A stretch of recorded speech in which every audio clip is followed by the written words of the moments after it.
আগামী 23শে মে এসকে মুভিজের রাধাচন্দ্র পরিচালিত ছবি চন্দ্রবিন্দু রিলিজ হতে চলেছে এবং ঠিক তার আগেই হয়ে গেল এই ছবির মিউজিক রিলিজ, যেখানে উপস্থিত ছিলেন এই ছবির মুখ্য চরিত্ররা এঞ্জেলা, অঙ্কুশ, অনির্বাণ চক্রবর্তী, তুলিকা বসু, শান্তিলাল মুখার্জি, সাহেব ভট্টাচার্য ইত্যাদি। এই ছবির মিউজিক ডিরেক্ট করেছেন অনুপম রায় এবং গান গেয়েছেন অনুপম রায়, রূপঙ্কর বাগচি, পস্মিতা। আমাদের অনেকগুলো মিউজিক রিলিজ হয়েছে, আজকে আমরা একটা গান রিলিজ করব, ডেফিনেটলি অনুপম দার কিছুক্ষণের মধ্যে আসছে। তবে তার আগে একটা টিজারটা একটু দেখবো, যেটা অলরেডি অনেকে আমরা দেখেছি, অনেকে মিস করে গেছি। আমাদের 23 তারিখে ছবি বেরোবে, তার আগে টিজার আছে, সেটা আমরা দেখবো।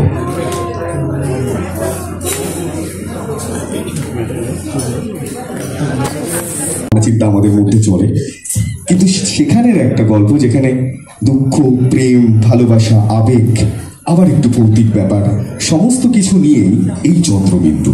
আমি আসার আগে ভাবছিলাম, কথা বললাম যে চন্দ্রবিন্দু আমরা বিভিন্ন সময় ব্যবহার করে থাকি কাউকে সম্মান জানাতে। আবার কেউ খুব কাছের মানুষ ছিল যে আজকে নেই, তার নাম বা তার কথা বলতে গেলে এবং লিখতে যাই তখন সেটা ব্যবহার হয়। কিন্তু এই চন্দ্রবিন্দু কিসের কথা বলবে সেটা 23 তারিখ আমরা জানতে পারবো। আপাতত টিজার দেখেছি, 3টে গান আছে, একটা গানের ছোঁয়া আমরা পেয়েছি, দ্যাটস কল অফ বইপোকা, যেটা রূপঙ্করদার। আমি বইপোকাটা একটু শুনবো।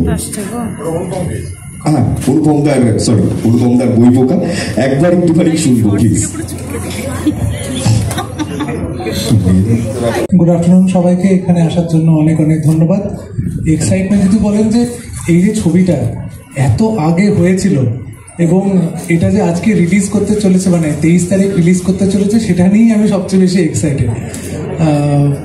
এর গান কবে, মানে এই যে 3টে গান আমি প্রায় ভুলেই গেছিলাম এই 3টে গানের সুর কীরকম, কথা কীরকম, কিন্তু হঠাৎ করে যখন বেরিয়েছে একের পর এক ভালোই লেগেছে এবং মনে পড়ে গেছে যে আচ্ছা এইটা এইভাবে তৈরি হয়েছিল। এই গানের শুটিং এক্সপিরিয়েন্সের কথা বলছো, এটার খুব কষ্টদায়ক শুটিং এক্সপিরিয়েন্স, রোদের মধ্যে সারাদিন কলকাতায় ঘুরে ঘুরে, এবং পায়েল আছে এখানেও জানে, ময়দানে গিয়ে রোদের মধ্যে হাঁটছি, নর্থ কলকাতায় গঙ্গার ধারে রোদের মধ্যে, তাতে লোকজন দেখছে, সেলফি তুলছে, তাও হাসি মুখে শ্যুট করে চলেছি, কলেজ স্ট্রিটে রিক্সায় চড়ছি, এইসব করে এটা শুটিং হয়েছিল।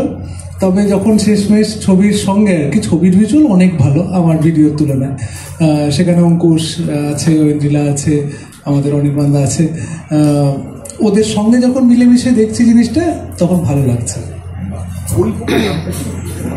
না না, এটা রাজাদাই জানে, কারণ অঙ্কুশদের যে বইয়ের দোকানটা আছে ছবিতে, স্ক্রিপ্টে, সেই দোকানটাকে ঘিরেই তো গল্পটা। সেই দোকানটা হচ্ছে বইপোকা, মানে ওদের নাম ছিল আর কি, এবং ওইটাকে ঘিরে অঙ্কুশ আরো ভালো বলতে পারবে যেহেতু ওই দোকানটা চালাচ্ছে, এবং সেখানে আঙ্কেল প আছেন, আরো অনেক চরিত্র আছে।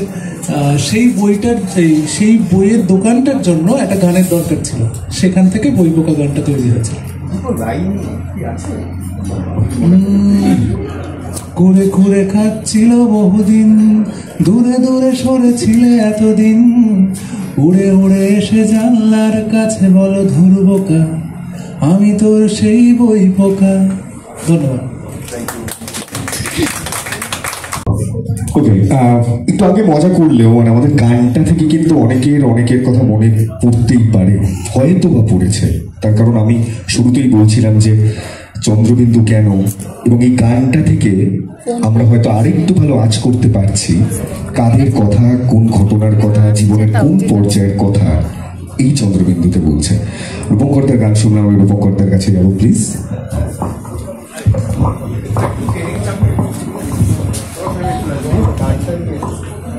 কি বলবো, গানটা খুব ভালো গান, অনুপম অসাধারণ গান তৈরি করে, বহু বছর ধরে করে আসছে, সুতরাং অনুপম ভালো গান করবে, এটি খুব স্বাভাবিক। তবে যেটা সবচেয়ে বড় কথা হচ্ছে যে এই গানের লিরিক এবং গানের সুর এটা অনুপমীয় নয় আর কি, হ্যাঁ, এটা একটু অন্য ধরনের, সেই জন্যে আমি আরো বেশি আমার ভালো লেগেছে। এই কারণে অনুপম এখন নানা রকম কাজে ওর দেখতে পাচ্ছি। কদিন আগে একটা গান আমি ওর শুনছিলাম, শ্রেয়া গেয়েছে। এটা কোন ছবি সেটা বলছি না, বললে হয়তো হাউসের প্রবলেম হতে পারে, কিন্তু সেটাতে দেখলাম যে আমি খুব অবাক হলাম যে অনুপম এত এরকম একটা খুব ক্লাসিক্যাল বেস্ট একটা শুরু করেছে। ভীষণ ভালো লাগলো যে ওই যে প্রত্যুষের কাছে যায়। প্রত্যুষ একজন খুব নাম করা একজন শরৎ বাজিয়ে বাদক আমাদের ইন্ডাস্ট্রি এবং আমাদের সকলের, আমার খুব প্রিয় বন্ধু। এবং ও যে একটা সব নানা ধরনের গানের সাথে সাথে শুধুমাত্র পিঙ্ক ফ্লয়েড নয়, আরো অন্যান্য অনেক রকম গানের সাথে পরিচিত হচ্ছে এবং শুনছে, সেটা ওর গান তৈরি কম্পোজিশন দেখলে বোঝা যায়। বিশেষত এই গানটার ক্ষেত্রে তো বডি ভীষণ ভালো। এবং লেখা, এই যে এই জীবন যায় জীবন আসে আড়ালে কে দাঁড়িয়ে হাসে, এই এত সহজ কথাটা অনুপম খুব কমই লিখেছে, কিন্তু এত সহজ সত্যি এবং সহজভাবে বলাটাও এই ক্রেডিট কিন্তু সব মানে এই মানে কি বলবো এই ক্যালিবার সকলে থাকে না। সুতরাং it's all credit goes to Anupam Roy. আর এর আমার মনে হয় গানটা যে কেউ গাইলেই খুব ভালো গান হতো। আমি গেয়েছি, থ্যাংকস অনুপম, থ্যাংকস রাজাচন্দ্র, থ্যাংকস বাকিরা যারা রয়েছে।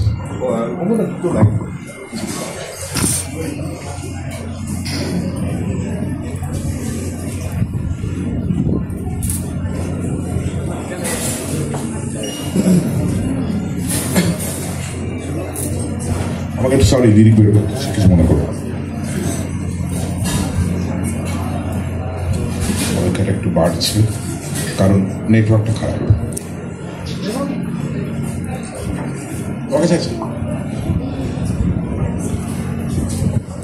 তুমি কি আমার না এটা বই পোকা এই জীবন যায়।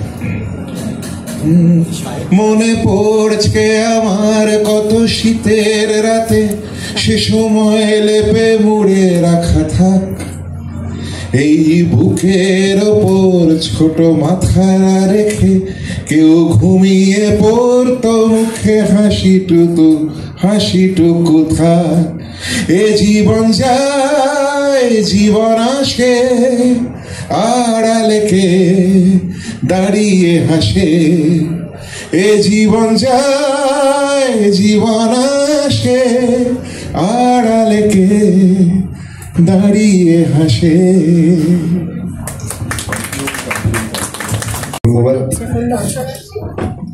আমাদের অলরেডি একটা গান, আমরা 3টে গানের কথা বলেছিলাম, আমরা গান শুনেছি। আজকে একটা গান আমাদের রিলিজ করবে যার নাম সবাই জেনে গেছে, ঠিক যেভাবে জেনে গেছে যে 23 তারিখে আমাদের চন্দ্রবিন্দু রিলিজ করছে। এইবার সিনেমার নাম, এই গানের নাম সবাই জেনে গেছে। এটার জন্য এই অনির্বাণদা দায়ী, এমন সব করছে। ওকে, সবাই জেনে গেছে, একটু গানটা শুনবো প্লিজ।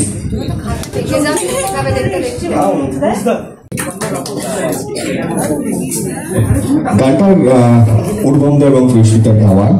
আমি একদম ডাইরেক্ট অনুপমদার কাছে যেতে চাই।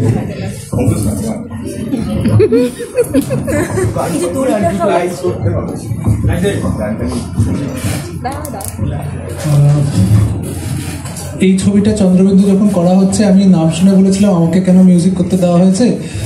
ছবির যার নাম চন্দ্রবিন্দুর অ্যাকচুয়ালি মিউজিক করার কথা, অনিন্দ্য দোপলদা করলেই হয়তো ভালো হতো, কিন্তু তারপরেও 3টে গান কপালে জুটেছিল। এবং প্রথম গান যেটা লকড হয় সেটা রূপঙ্করদার কণ্ঠে, যেটা আমরা শুনলাম। এবং ওই গানটা তৈরি করা ভীষণ ডিফিকাল্ট ছিল। রূপঙ্কর যে কথাগুলো বলছিল, কারণ একটা লাইন আছে, তুমি মৃত্যুর পরে শ্বাস নাও। এবার আমি রাজাদাকে জিজ্ঞেস করছি এটা কি করে সম্ভব এবং এটা কি সত্যি আমায় লিখতে হবে? তখন বলছে না, এটাই হচ্ছে আমাদের গল্পের মূল বক্তব্য, কারণ মৃত্যুর পরেও একটা জীবন আছে, সেইটা নিয়ে আলোচনা এবং সেটা নিয়ে চর্চা এই ছবির মধ্যে দেখবো আমরা আর কি। তো সেই গান কাটিয়ে পরে একটা প্রেমের গান পেয়েছি। এবার প্রেমের গান পেলে আমার সুবিধা হয়, এটা আমার খুব ন্যাচারালি আসে।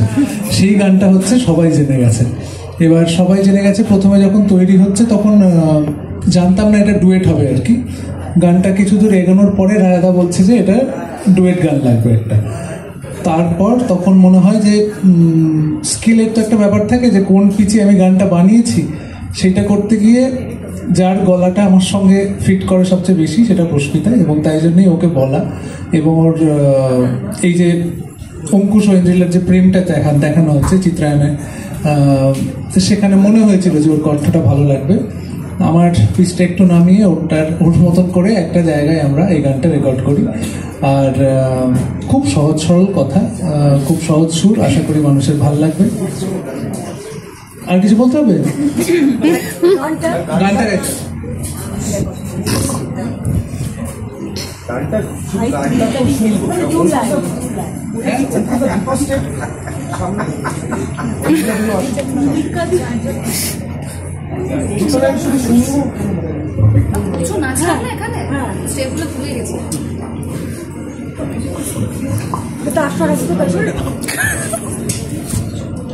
তুমি কি আমাকে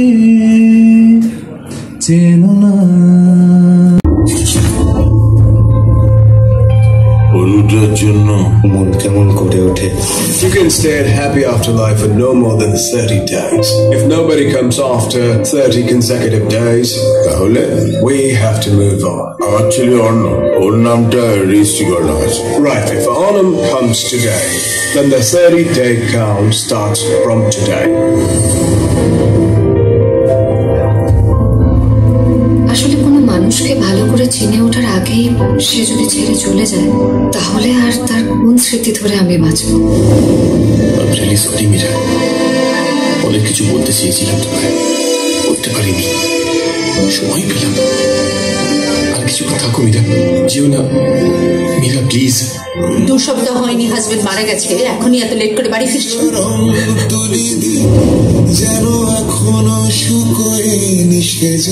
ওই মেয়েটার সঙ্গে তো অনেকক্ষণ কথা বলি, এবার একটু আমাদের সঙ্গে কথা বল, আমাদের ওখানে কি একটু বস, এই ছেলেকে একবার ডাকো না। That's how it starts.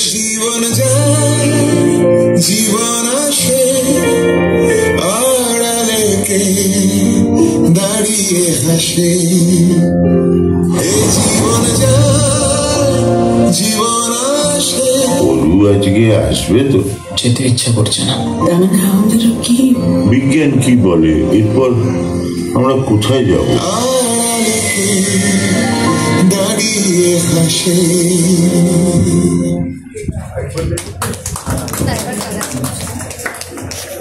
আরেকবার প্লিজ। যে ট্রেলারে তোমরা সবাই দেখেছো, যেটা সব থেকে বড় ইউএসপি এই ছবিটা আমার মনে হয়, যেটা আমার বলতেও ভালো লাগছে, সেটা হচ্ছে গল্প অবশ্যই। এবং এই ধরনের, আমি হরর ফিল্মের বা হরর জনারের খুব বড় ফ্যান, কিন্তু কোনোদিন এইভাবে কোনো হরর জনারের পার্ট হবো আমি সত্যিই ভাবিনি। যেভাবে দেখে অভ্যস্ত ইংলিশ ছবিতে বা কিছুতে স্কেয়ারি হরর মুভিজ ওরকম টাইপের, কিন্তু এত সুন্দর একটা গল্প, এত সুন্দর একটা ইমোশনাল গল্প, একটা টাচি গল্পর মাধ্যমে একটা হরর জনারের পার্ট হবে আমি সত্যিই ভাবিনি। এই গল্পটা আমি জাস্ট, আমার মনে হয় কাউকেই 2-3 লাইন বললে তারাও খুব এক্সাইটেড হবে এই ছবিটা দেখার জন্য, তাই জন্য অবশ্যই 2-3 লাইন বলতে চাইবো গল্পটা। সেখানে কিভাবে একজন মানুষ তার বাবা মাকে হারায়, অন্যদিকে আরেকজন মানুষ তার স্বামীকে হারায়, এবং ওরা, তোমার ট্রেলারে যেটা দেখলে যে ওরা তারপর ওদেরকে ওই গ্রেভইয়ার্ডে যখন ওদেরকে কবর দেওয়া হয় গ্রেভইয়ার্ডে কিছুদিন পর তারা কিভাবে রাইজ করে তাদের জগতে, একটা প্যারালাল ওয়ার্ল্ড যদি আমরা ধরে থাকি, এবং সেখানে একটা নিয়ম আছে। আমি অতটুকুই বলছি যেটা অবশ্যই ট্রেলারে আছে, আমি বেশি কিছু রিভিল করছি না, যে ওখানে একটা নিয়ম আছে যে কনজিকিউটিভ পরপর 30 দিন যদি তার সব থেকে কাছের মানুষ তার সাথে দেখা করতে আসে, তাদেরকে ফুল দেয়, তাদের সাথে কিছুদিন বসে, তাহলে তারা ওই জগতে থাকবে এবং যেমন হয় যে কাছের মানুষের সাথে দেখা করতে পারবে, ফিল করতে পারবে, একটা কমিউনিকেশন হবে। কিন্তু যদি ব্যাক টু ব্যাক 30 ডেজের মধ্যে ওদের কেউ না আসে, আস্তে আস্তে ভুলে যায়, তাহলে 30 দিন সময় দেওয়া হবে। তারপর তারা একটা এমন ওয়ার্ল্ডে চলে যাবে যেখান থেকে আর কোনো দিন নিজেদের কাছের মানুষকে দেখতেও পারবে না, তারা কি করছে কিছুই বুঝতে পারবে না। সো এটা একটা ইমাজিনারি একটা সিচুয়েশন আমরা বলতে পারি। তো এবার সত্যি কি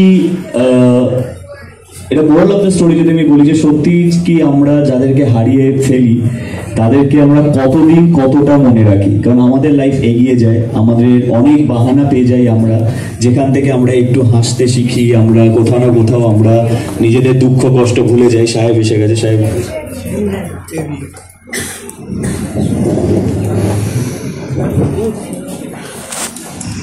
এই যে এক ভূত চলে এসছে আমাদের, আরেক ভূত। তো সাহেব প্লে করছে অঞ্জলার হাজবেন্ড এখানে। যদি রিয়েল লাইফে অন্য কেউ প্লে করতো ওর হাজবেন্ড বেঁচে যেতাম, বাট যাকে এটা তো সাহেব অন স্ক্রিন প্লে করছে ওর হাজবেন্ড।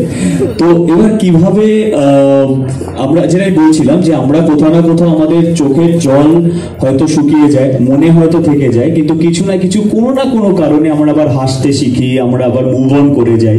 কিন্তু সত্যি যদি এরকম হতো যে যাদেরকে আমরা হারিয়েছি, বাবা মা স্বামী যেই হোক না কেন, তারা যদি কোনোদিন ওই ওয়ার্ল্ডে আবার আরেকটা লাইফ ফিরে পায় মৃত্যুর পর, তাদের কিন্তু কোনো বাহানা নেই মুভ অন করার। তারা সেই স্মৃতি আঁকড়ে ধরেই বেঁচে থাকবে, ছেলের স্মৃতি হোক, বউয়ের স্মৃতি হোক, যেটাই হোক না কেন, সেই ভালোবাসার স্মৃতি ধরেই কিন্তু তারা থাকবে ওই ওয়ার্ল্ডে, প্যারালেল ওয়ার্ল্ডে। তো তাদের কি হবে সেইটা নিয়ে চন্দ্রবিন্দু, এবং কিভাবে সাহেব, তুলিকাদি, তারপরে শান্তিদা, এদের তিনজনের একটা কেমিস্ট্রি হয় ওই ওয়ার্ল্ডে, আফটার ডেথ ওয়ার্ল্ডে। আর এই ওয়ার্ল্ডে, যে ওয়ার্ল্ডে আমরা বিলং করি, আমরা হিউম্যান বিংস বিলং করি মৃত্যুর আগে সো কল্ড, সেখানে আমার আর ঐন্দ্রিলার যে ক্যারেক্টারটা, সেইটা কিভাবে তাদের কেমিস্ট্রি গ্রো করছে। সো ওই ওয়ার্ল্ড ভার্সেস এই ওয়ার্ল্ড, এবং কিভাবে ইমোশনস গ্রো করছে, কিভাবে ইমোশনস জয়েন করছে, this is all about Chandrabindu. তো আই থিঙ্ক এটা ভীষণই একটা ইউনিক কনসেপ্ট, একটা ফেয়ারি টেলটাই বলা যেতে পারে, যেটা একটু অন্যভাবে প্রেজেন্ট করার। যে চরিত্রটা লাইফ আফটার ডেথে বিশ্বাস করে, স্পিরিটসে বিশ্বাস করে, আর আমি ব্যক্তিগত জীবনে একদমই বিশ্বাস করি না। তো ওইটা উইথ কনভিকশন প্লে করা, সেটা খুব ডিফিকাল্ট ছিল, সেই জন্য একটুখানি চেষ্টা করতে হয়েছে। তো আমি ছবির এই গল্প চরিত্রগুলো সম্বন্ধে তোমরা অলরেডি জেনে গেছো, আমি বরং অন্যান্য কয়েকটা বিটিএস দিই তোমাদের। হ্যাঁ, ওকে, বাই দ্য ওয়ে এই সুযোগে বলে রাখি যে 23 তারিখ আমাদের ছবি রিলিজ হচ্ছে। প্লিজ প্রত্যেকে যারা যারা আসলেন পৌঁছে দেবেন। 23 তারিখ একটা অন্য ধারার ছবি, যেখানে আবারও একসাথে কিন্তু অঙ্কুশ ঐন্দ্রিলাকে দেখা যাবে। ঐন্দ্রিলার প্রথম কাজ এসকে মুভিজের সাথে। ভূতের আছে, কিন্তু কোথাও একটা ইমোশনে লুকিয়ে আছে। একটা অন্য ধারার গল্প রাজাচন্দ্র তৈরি করেছে, এবং সেই আদিত্য সেনগুপ্ত স্ক্রিপ্ট, এবং একটু লেফটে তাকিও সবাই। এবং এই ছবি আপনারা প্রত্যেকের কাছে পৌঁছে দেবেন। আপনাদের প্রত্যেকের নিমন্ত্রণ থাকলো, আমন্ত্রণ থাকলো। 23 তারিখ আপনাদের কাছাকাছি সিনেমা হলে চন্দ্রবিন্দু দেখতে যেতে ভুলবেন না। Thank you so much. না, আমার এটা ভুলোয় না, আমার কাছে চন্দ্রবিন্দু, বিসর্গ, স্বর, যেটা মিউজিক করা হয় না, বর্ণের মধ্যেও কতগুলো আছে, তো আমার কাছে এগুলো আমি জানি না এখন অন্য যারা, মানে আমাদের থেকে ছোট যারা, তাদের কাছে ভুলিয়ে গেছে, আমার কাছে কি আছে সেটা নিয়ে আলাদা। আমার দেখো, আমার পুরো ছবিতে আমি অনেক ছবিতে আরও অনেক ছোট রোল করেছি। আমার কাছে এইটা কোনো ব্যাপারই না যে আমি প্রধান চরিত্র না, আমি পার্শ্ব চরিত্র। আমার কাছে হচ্ছে যে আমি ছবিটার মধ্যে আমার কিছু করার আছে। এবার এই গল্পটা আমি যখন প্রথম শুনেছিলাম, মানে আমাকে রাজাচন্দ্র যিনি ডিরেক্টর, উনি শুনিয়েছিলেন, তখন আমার মনে হয়েছিল যে এই চরিত্রটা আমার কাছে নতুন, এই ধরনের চরিত্র আমি আগে করিনি। এখানে আমার যে চরিত্রটা, সে বহু বছর ধরে লন্ডনে থাকে, এমন একটা তার নামটা আমরা, পুরো নামটা আমরা শুনতে পাই না, তাকে প বলে ডাকে সবাই। তো এই যে অঙ্কুশদের যে পরিবার, তারা পরে আসে, এবং নতুন একটা পরিবার, তারা যদি লন্ডনে আসে তাদেরকে হেল্প করতে পারে এরকম। যে তারপরে এই ছবিটা শুধু সেটা না, তারপরে আরও অনেক জার্নি আছে, সেটা খুবই গুরুত্বপূর্ণ, এবং আমার পড়া চরিত্রগুলো থেকে খুব আনন্দ, আমার সেই জন্য খুব থ্যাংক ইউ। ভালো লাগছে খুব। অনেকদিন আগে রেকর্ড করেছিলাম গানটা, ভালো গান, ভালো ছবিও হবে আশা করা যায়। রাজার ছবি, অঙ্কুশ, ঐন্দ্রিলা, আমাদের অনির্বাণ রয়েছে, শান্তিদা রয়েছে, সবাই আমার খুব প্রিয় মানুষ। ভালো ছবি হবে, ভালো গানও হয়েছে, ভালো গান। আমি দুটো গান শুনেছি, আজকে একটা ওটা গান রিলিজ করেছে, এটা শোনা হয়নি।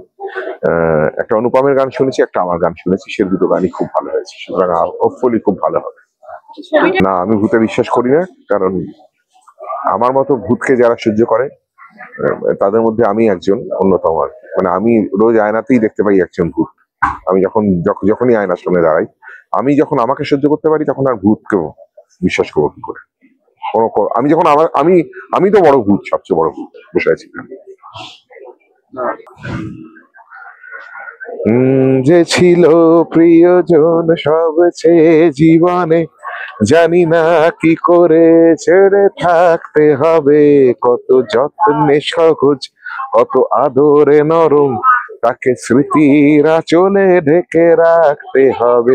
এ জীবন যায়, জীবন আসে, আড়ালে কে দাঁড়িয়ে হাসে। ভীষণ এক্সাইটেড। 2022-এ ছবিটা আমরা করেছিলাম শুটিং, সেটা বিভিন্ন কারণে 25-এ হল রিলিজ হতে চলেছে।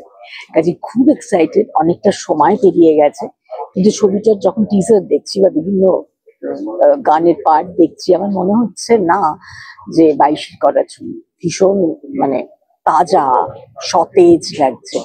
খুব এক্সাইটেড 23rd-এর জন্য। বানাই, বিশ্বাস কর, সবসময় বলি একদম অন্য রকমের ছবি দেখতে আসবেন, সেটা আমরা যাবো না, বুঝলি, সচেতন ভাবেই যাবো না। কারণ টিজার বা গান বা সবকিছু শুনে মানুষজন, আমরা না দর্শককে বোকা মনে করি, দর্শক কিন্তু বোকা নয়।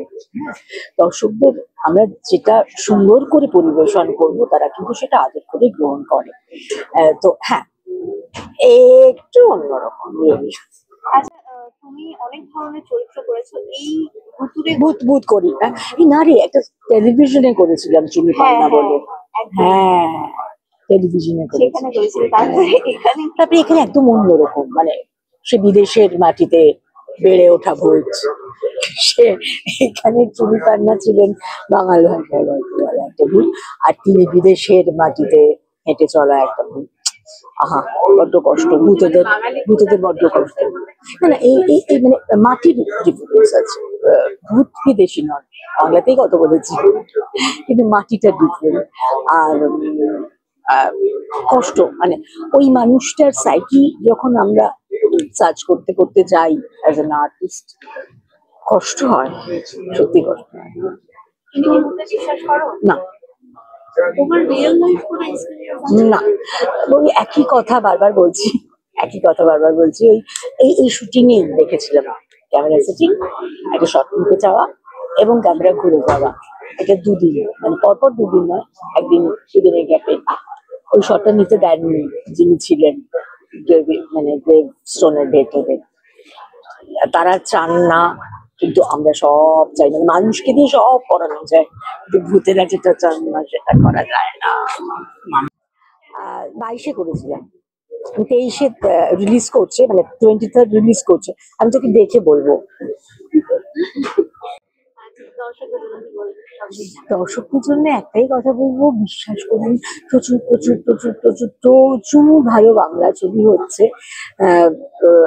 হ্যাঁ, সময়টা অস্থির, রাজ্য অস্থির, দেশ অস্থির, তবে তো আমরা এন্টারটেন করতেই আমাদের প্রফেশনটাকে বেছে নিয়েছি। একটু আসুন, একটু ফ্রেশ হন, আবার না হয় ফিরে গিয়ে লড়াইয়ে নামা যাবে। দেখুন হলে এসে, 23rd মে রিলিজ করছে চন্দ্রবিন্দু, প্রত্যেকে হলে এসে দেখতে ভালো লাগবেই। Thank you. গানগুলো বানিয়ে খুব ভালো লেগেছিল, আর সেটা সবচেয়ে ভালো লাগছে এতদিন আগে করেছিলাম কাজটা, এই কাজটা যে মুক্তি পাচ্ছে সেটা ভেবে ভালো লাগছে। কারণ কত কিছু তো কাজ হয় আর কি, সেগুলো মানুষের কাছে না পৌঁছালে তো সেগুলোর মানে দাঁড়ায় না। এবার ফাইনালি 23শে মে চন্দ্রবিন্দু মুক্তি পাবে, তার 3টে গান, 3 রকমের গান, কন্টেন্ট গান আছে, আমার পুষ্পিতার ডুয়েট আছে, আর আমার কয়েকটা আলাদা গান আছে। 3টে মিলিয়ে মনে হয় মানুষের ভালো লাগবে।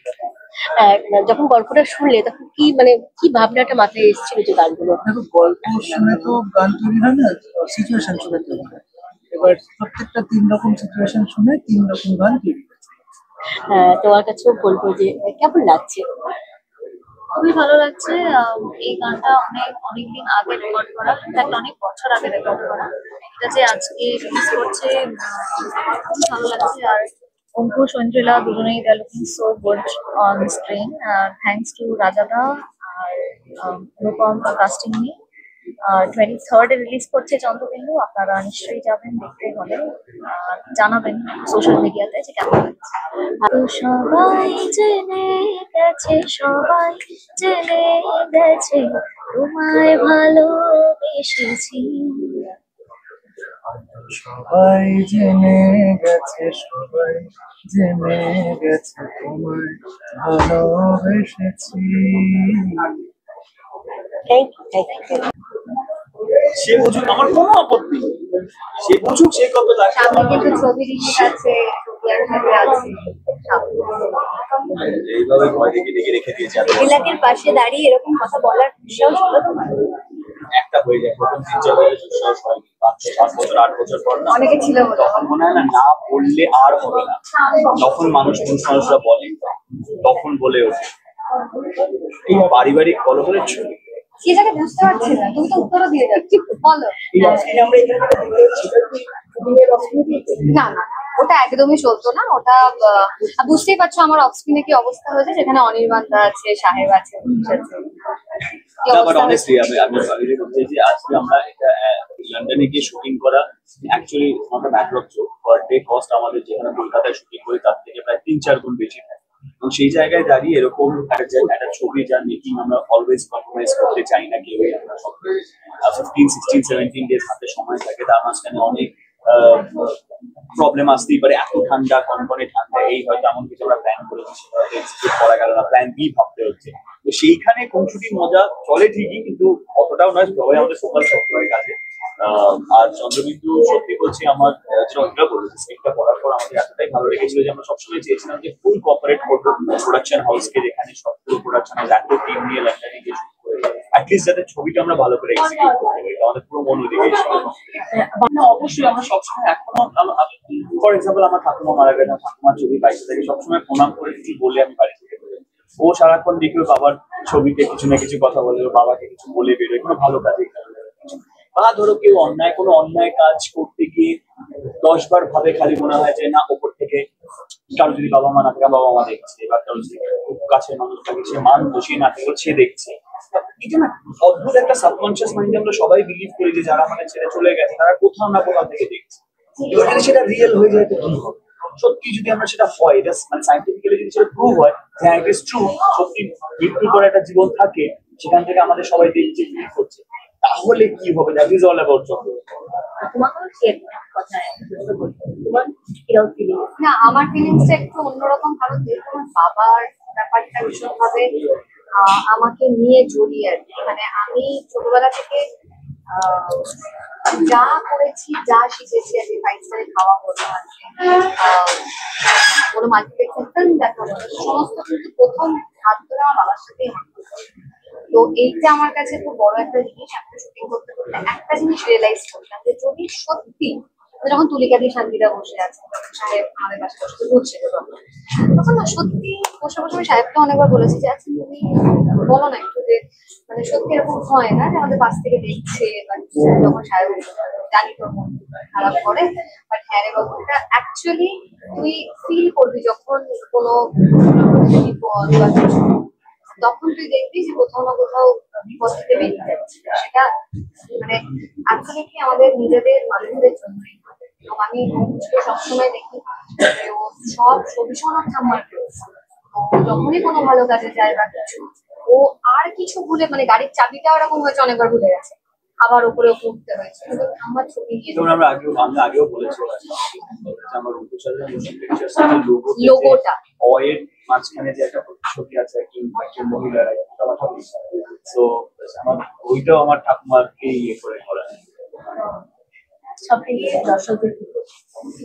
সব এটাই বলবো যে বাংলাতে আমার মনে হয় ছবি কম, সেখানে দাঁড়িয়ে এইরকম ধরনের একটা ইউনিক কনসেপ্টের উপর, হার্ড হিটিং কনসেপ্টের উপর, রিলেটেবল কনসেপ্টের উপর, ইমোশনাল হরর ফিল্ম যেখানে ফ্যামিলি আছে, ইমোশনস আছে, সবকিছু আছে, সেই জায়গাতে আমার মনে হয় চন্দ্রবিন্দুর মতো কনসেপ্ট বাংলায় আগে কোনোদিন হয়নি।